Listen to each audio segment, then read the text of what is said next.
नमस्कार दोस्तों, मैं हूं एडवोकेट अंकेश कुमार सिंह और आज हम एक ऐसे टॉपिक पर बात करने जा रहे हैं जो कई लोगों के लिए बहुत इंपॉर्टेंट हो सकती है। फंसी हुई बेल कैसे कराएं। मतलब अगर किसी का बेल रिजेक्ट हो गया है या किसी वजह से बेल नहीं मिल रही हो तो उस सिचुएशन में क्या करें। इस वीडियो को अंत तक जरूर देखिएगा क्योंकि मैं आपको स्टेप बाय स्टेप समझाऊंगा कि आप क्या कर सकते हैं जब बेल फंस जाती है। जान लेते हैं बेल फंसने का मतलब क्या होता है। तो दोस्तों, बेल फंसने का मतलब है या तो बेल एप्लीकेशन लोअर कोर्ट में रिजेक्ट हो चुकी है या किसी टेक्निकल वजह से डिसीजन पेंडिंग हो या कोर्ट ने नोटिस इशू किया हो पर बेल नहीं मिल रही। ऐसी सिचुएशन में अक्यूज जेल में रहता है और परिवार परेशान होता रहता है। अब हम जान लेते हैं बेल डिसमिस होने के कुछ कॉमन रीजंस।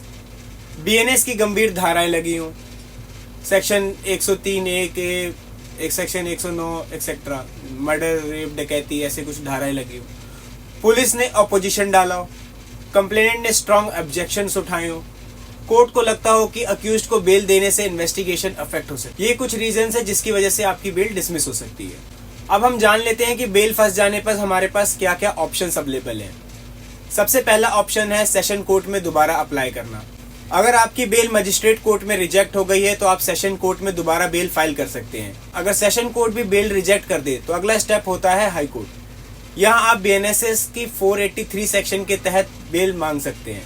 आपका तीसरा और लास्ट ऑप्शन होता है जब हाई कोर्ट भी बेल रिजेक्ट कर दे तो बेल के लिए आप सुप्रीम कोर्ट में एसएलपी फाइल कर सकते हैं, जिसे हम स्पेशल लीव पिटीशन कहते हैं। अब हम जान लेते हैं एक बार बेल डिसमिस होने के बाद सेम कोर्ट में बेल दोबारा फाइल करने के क्या ग्राउंड्स होते हैं।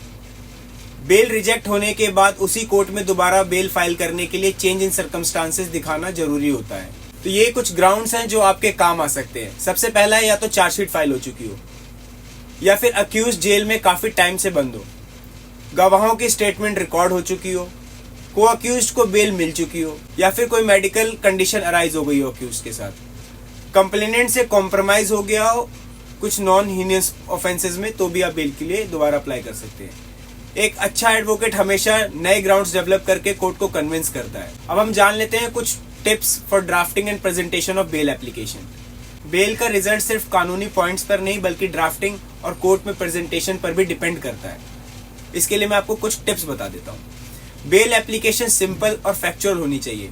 एफआईआर की कॉपी, मेडिकल रिपोर्ट, चार्जशीट और पुराने बेल ऑर्डर्स अटैच करना मत भूलिएगा। आर्ग्यूमेंट्स में अक्यूज्ड की पर्सनल सर्कमस्टांसेस को हाईलाइट कीजिए। फैमिली बैकग्राउंड, इलनेस, रिस्पॉन्सिबिलिटी, ये सब कोर्ट के सामने प्रस्तुत कीजिए। एक एग्जाम्पल के साथ समझ लेते हैं। मान लीजिए कि अक्यूज्ड एक स्टूडेंट है और उसका एग्जाम चल रहा है, तो इस ग्राउंड पर अर्जेंट बेल रिक्वेस्ट की जा सकती है। अब जान लेते हैं इंटरिम बेल या मेडिकल बेल के बारे में। अगर बेल इमीडिएटली नहीं मिल रही तो कोर्ट से इंटरिम बेल या मेडिकल बेल की रिक्वेस्ट की जा सकती है। अब हम समझ लेते हैं इंटरिम बेल क्या होती है। जब बेल पिटीशन पेंडिंग हो, इमरजेंसी रीजंस हो, कोर्ट से टेम्पररी रिलीफ मांगी जा सकती है। मेडिकल बेल भी कुछ सिमिलर ही है। जब अक्यूज की तबीयत कुछ ज्यादा सीरियस हो, जेल अथॉरिटीज की रिपोर्ट के बेसिस पर कोर्ट से रिलीफ मांग सकते हैं। तो दोस्तों, बेल फंस जाने का मतलब ये नहीं होता कि आशा छोड़ दी जाए। कानून में हर स्टेज पर रिलीफ मिलने का स्कोप होता है, बस सही डायरेक्शन और सही स्ट्रेटेजी का होना जरूरी। अगर आप या आपके किसी जानने वाले की बेल अटक गई है तो एक एक्सपीरियंस क्रिमिनल लॉयर से सलाह लेना सबसे पहला स्टेप होना चाहिए। आशा है आपको ये वीडियो समझ आई होगी। अगर आपको यह जानकारी यूजफुल लगी हो तो वीडियो को लाइक कीजिएगा, सब्सक्राइब कीजिएगा और किसी जरूरतमंद तक शेयर जरूर कीजिएगा। मिलते हैं एक नए लीगल टॉपिक के साथ अगली वीडियो में। जय हिंद, जय भारत, धन्यवाद।